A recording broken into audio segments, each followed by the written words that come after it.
నమస్తే, welcome to our channel. నేను మీ వెంకటేష్. మొత్తానికి తెలంగాణలో రేషన్ కార్డుల గందరగోళం నెలకొన్నది. రేషన్ కార్డులకు సంబంధించి ఒక గ్రామ సభ పెడతా ఉంటే కొన్ని గ్రామాల్లో మాకు రైతు బంధు రాలేదు, రైతు భరోసా రాలేదు, ఇంకా మాకు రుణమాఫీ కాలేదని కొన్ని గ్రామాల్లో మనం చూస్తూ ఉన్నాం. వీడియోలలో ప్రజలు ప్రశ్నిస్తున్న పరిస్థితి మనం చూస్తూ ఉన్నాం. అసలు వాస్తవానికి ఏం జరిగింది? తెలంగాణ 2014లో వచ్చిన తర్వాత 2014లో అసలు ఏం జరిగింది? తెలంగాణ కోసం ప్రత్యేకించి మన నిధులు, మన నీళ్లు, మన నియామకాలను కొట్లాడిన కేసీఆర్ నిజంగా కేసీఆర్ ఏం చెప్పిండు? తెలంగాణలో మన ఉద్యోగాలు మనకు వస్తాయి, మన విద్యార్థులు మన నిరుద్యోగుల భవిష్యత్తులు మారుతాయని చెప్పిన కేసీఆర్ ఉద్యోగాల మీద దృష్టి పెట్టలే, ఇటు నిరుద్యోగుల మీద దృష్టి పెట్టలే. అక్కడ జరిగింది ఏంది? కనీసం రేషన్ కార్డులు అంటే రేషన్ కార్డుల మీద కూడా పూర్తి స్థాయిలో దృష్టి పెట్టలేకపోయిండు. పెన్షన్లు అంటే పెన్షన్లో కూడా నామమాత్రం నామకే వాస్తు. ఎట్లా అంటే ఎలక్షన్ల ముంగటే స్టంటు, ఒక ఉద్యోగాలు ఇస్తాం, 1000 ఉద్యోగాలు ఇస్తాం, లేకపోతే వాళ్ళకు మనం ఓట్లు వేయించుకోవడం కోసం ఇన్ని నోటిఫికేషన్స్ త్వరలో వేస్తున్నామని ఒక దంబాచారం కొట్టే ప్రయత్నం చేసిండు. అది ఎలక్షన్ల ముంగట నడిచిపోయింది. కానీ పూర్తి స్థాయిలో రేషన్ కార్డు ఎవరికి కూడా ఇవ్వలేకపోయింది. అంతెందుకు, ఇప్పుడు ఉద్యోగులు రిటైర్మెంట్ అయితే వాళ్ళకి ఇవ్వాల్సిన బెనిఫిట్ ఇవ్వాల్సి వస్తుందని ఉద్యోగం విరమణ ఏజ్ని అలా వయసును 3 సంవత్సరాలు 3 years పెంచిండు. ఇప్పుడు పెన్షన్ దాదాపుగా ఇప్పుడు 57 సంవత్సరాలకు దించి 57 సంవత్సరాలకేమో పెన్షన్ ఇస్తా అన్నాడు. కానీ 4 సంవత్సరాలు పెంచిండు.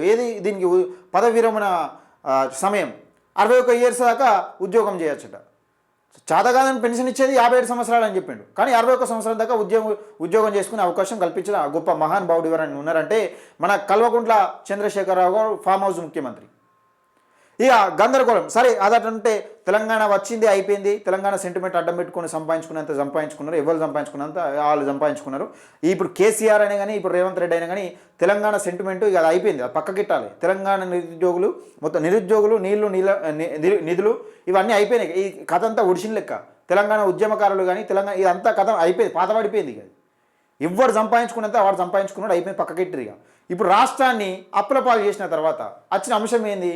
ఇటు వీళ్ళు ఇచ్చిన హామీలు నెరవేర్స్తామంటే డబ్బులు లేకపోయా, అప్పులు చేస్తున్నామో ప్రతిపక్షాలు పరిస్థితి ఎక్కడికి వచ్చిందంటే గ్రామ సభలలో గొడవ పెట్టే కాడికి వచ్చింది.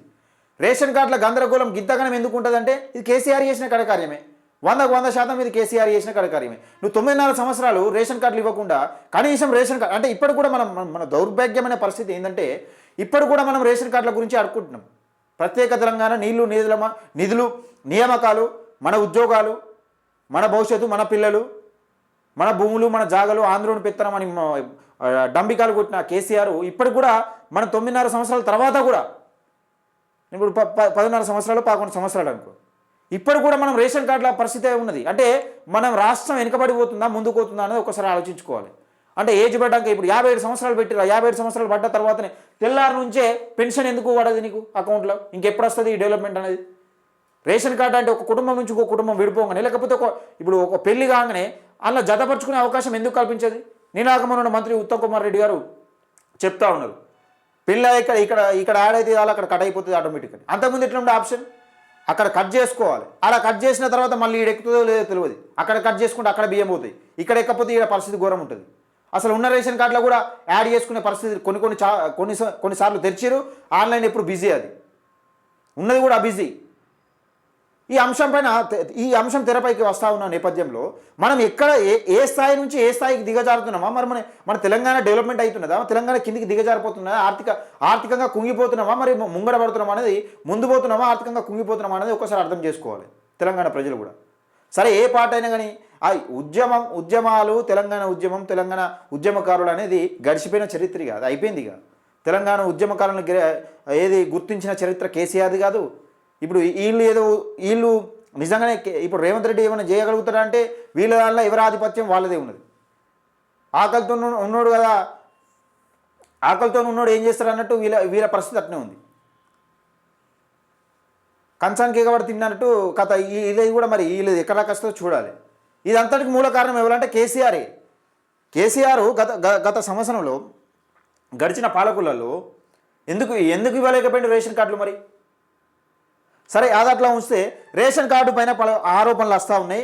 కొన్ని గ్రూపులలో సర్క్యులేట్ అవుతూ ఉన్నది. ఏంటంటే ఒక ఆయన అంటాడు కుల ధృవీకరణ పత్రం అంటే క్యాస్ట్ సర్టిఫికేట్ అవసరం అని ఒక ఆయన అంటాడు. అసలు విషయం ఏంది? ఎట్లా అప్లికేషన్ పెట్టుకోవాలో నిజంగా దీని ఆధారంగానే వస్తుందా, వీళ్ళు రేషన్ కార్డు ఇచ్చారు ఏ ప్రాతిపదికన ఇచ్చారు అనేది మనం ఒకసారి తెలుసుకునే ప్రయత్నం చేద్దాం. దయచేసి ఈ వీడియో చివరిదాకా చూడండి, లైక్ చేయండి, షేర్ చేయండి, మీ అభిప్రాయాన్ని కూడా కామెంట్ రూపంలో తెలియజేయండి. అసలు మనకు రేషన్ కార్డు కావాల్సిన అంశాలు ఏంది, రేషన్ కార్డు నిజంగా ఏ విధంగా అప్లికేషన్ పెట్టుకోవాలనేది మనం ఒకసారి మీకు సింపుల్గా ఇక్కడ ఫామ్ ఉంది. రేషన్ కార్డు కొరకు దరఖాస్తు ఫామ్ అని ఒకటి ఉంటుంది. ఇక్కడ కుటుంబ సభ్యుని యజమాని పేరు, అంటే నిజంగా మనం ఎవరైతే మనకు అవసరం ఉంటుందో ఆ కుటుంబానికి సంబంధించిన యజమాని పేరు ఇక్కడ రాస్తే సరిపోద్ది. ఇక్కడ ఈ బాక్స్లో ఒక ఫోటో వేస్తే సరిపోద్ది ఆ యజమానికి సంబంధించిన. ఇక తండ్రి లేదా భర్త పేరు, ఇక మీ తండ్రి ఎవరైతే వాళ్ళు మీ భర్త, అంటే ఒకవేళ యజమాని ఆడవాళ్ళు అయితే వాళ్ళ భర్త పేరు, లేకపోతే మగవారైనా ఆడవారైనా తండ్రి ఉంటే తండ్రి, భర్త ఉంటే భర్త పేరు ఇక్కడ రాస్తే అయిపోద్ది. చిరునామా, మీ ఇంటి చిరునామా, మీ ఇంటికి సంబంధించిన మండలం కానీ జిల్లా కానీ దానికి సంబంధించిన చిరునామా, మీ ఇంటి నెంబర్ వేసి సరిపోద్ది. కులం, ఇక్కడ కులానికి సంబంధించింది ఈ కులం వేస్తే అయిపోతుంది. వైవాహిక స్థితి ఇక్కడ రాస్తే అయిపోద్ది. ఆధార్ కార్డ్ నెంబర్ కంపల్సరీగా మెన్షన్ చేయాలి. ఏంటంటే ఆధార్ ఇంపార్టెంట్. అయితే ఇక్కడ దానికి వచ్చేసి మొబైల్ నెంబర్. ఇది ఇక ఇక్కడ అంశం తీసుకుంటే క్రమ సంఖ్య. ఇది ఏంటంటే నీ కుటుంబంలో ఎంతమంది ఉంటారు, వాళ్ళకు అసలు యజమానికి ఉన్న సంబంధం ఏంటనేది మనం ఇక్కడ చెప్పాలి. ఇక్కడ పేరు మెన్షన్ చేయాలి, ఇక్కడ వయసు మెన్షన్ చేయాలి, యజమానితో గల సంబంధం ఇక్కడ మనం మెన్షన్ చేసే ప్రయత్నం చేయాలి. ఆధార్ కార్డ్ నెంబర్ కంపల్సరీ ఏదైనా కానీ రిమార్కులు ఏమైనా ఉంటే ఇక్కడ రిమార్కుల పైన టిక్ చేసే ప్రయత్నం చేయాలి. ఇక ఇది కుటుంబ సభ్యుల వివరాలు ఇలా అయితే ఐదుగురు అయితే ఇచ్చారు. మరి ఇక్కడ సొంత ధృవీకరణ అంటే క్యాస్ట్ సర్టిఫికేటో ఇన్కమ్ సర్టిఫికేటో ఏది అవసరం లేదు. ఎందుకంటే ఇదే అదనుగా చూసుకొని బీఆర్ఎస్ పార్టీ కొన్ని సోషల్ మీడియాలో ఫేక్ ప్రచారం చేస్తూ ఉన్నది. క్యాస్ట్ సర్టిఫికేట్ ఒక 2-3 రోజుల్లో వచ్చే అవకాశం ఉంటుంది. ఎక్కడైనా క్యాస్ట్ సర్టిఫికేట్ 2-3 రోజుల్లో వచ్చే అవకాశం ఉంటుందా? అంత ప్రజలను గందరగోళానికి గురి చేసే దయచేసి నమ్మద్దు, ఇలాంటి ఫేక్ ముచ్చట్లు నమ్మకండి. అయితే ఇది ఏంటంటే దేవుని మీద లేకపోతే మనస్సాక్షిపూర్వకంగా నిజం తెలుపుతున్నది. ఏమనగా నా సంవత్సరం ఆదాయము 1,50,000, గ్రామాల్లో 2 లక్షలు, పట్టణాల్లో కలదు. ఇంతకు పూర్వం నేను పైన కోరిన దానిని పొంది ఉండలేదు. నేను తెలిపిన సమాచారం నిజం తప్పు సమాచారం అయినట్లయితే నేను శిక్షకు పాత్రుడునని, అంటే నేను చెప్పిన అన్ని వాస్తవాలు, ఒకవేళ వాస్తవం కాకపోతే నేను ఏ శిక్ష కంటే ఆ శిక్షకు అర్హుడని సొంతంగా ఒకటి ఇక దరఖాస్తుదారు సంతకము లేకపోతే వేలిముద్ర రాయాలి, లేకపోతే వేలిముద్ర అయితే వేలిముద్ర అదొకటి. అయితే ఇక నోట్, ఇక్కడ ఒక ఫోటో అతికించాలి, ఫోటోకు ఫోటోలు జతపరచాలి, ఆధార్ కార్డు జిరాక్స్ను జతపరచాలట. ఆధార్ కార్డు జిరాక్స్ తప్పనిసరి. అంటే కుటుంబ సభ్యులు ఇక్కడ ఎంతమంది అయితే ఇక్కడ మీ కుటుంబంలో ఆధార్ కార్డు మీ రేషన్ కార్డు కావాలనుకుంటారో అంతమంది ఆధార్ కార్డులు జిరాక్స్ తీసి ఆ జిరాక్స్ సంబంధించిన అక్కడ జిరాక్స్ కాపీ దీంతో అప్లికేషన్లో పెట్టాలి. అలాగే ఇక్కడ ఫోటో పెట్టాలి. ఇది మాత్రమే జరుగుతున్నది. ఇప్పుడు గ్రామ సభలలో ప్రజలు అమాయకులు, ఏం తెలుస్తుంది వాళ్ళకు? చాలామందికి తెలియదు ఈ అప్లికేషన్లు ఇవన్నీ ఒకేసారి పెట్టాలి. దేనికి సంబంధించిన అప్లికేషన్ అయినా ఇప్పుడు తెలంగాణ వచ్చిన కొత్తల సకల జనుల సర్వే అని ఒకటి జరిగింది, కుటుంబ సర్వే అని ఒకటి జరిగింది. తెలంగాణ వచ్చిన కొత్తల కుటుంబ సర్వేలు అన్నీ ఎన్ని ఉన్నాయి అసలు, మేకలు గొర్రెలు కాంచెల్లి మొత్తం రాసుకపోయారు. కానీ ఇప్పుడు ఏంది అప్లికేషన్ల ద్వారా వచ్చేదేమున్నది ఒరిగేదేమున్నది? నిజంగా కొన్ని మరి ముందే ఎందుకు ప్రకటించారు రేషన్ కార్డులు? అసలు ఎవరెవరికి ఏ ప్రాతిపదికన ఇచ్చారు అనేది అర్థం కాని పరిస్థితి. దయచేసి ఈ వీడియోని ఎక్కువ మందికి షేర్ చేయండి, లైక్ చేయండి. రేషన్ కార్డుల పట్ల ప్రభుత్వం అందరికీ ఇచ్చే అవకాశం ఉన్నదని చెప్పింది, ప్రతి ఒక్కరికి రేషన్ కార్డు ఇస్తామని చెప్పింది. దయచేసి ఈ వీడియోని ఎక్కువ మందికి షేర్ చేయండి, లైక్ చేయండి.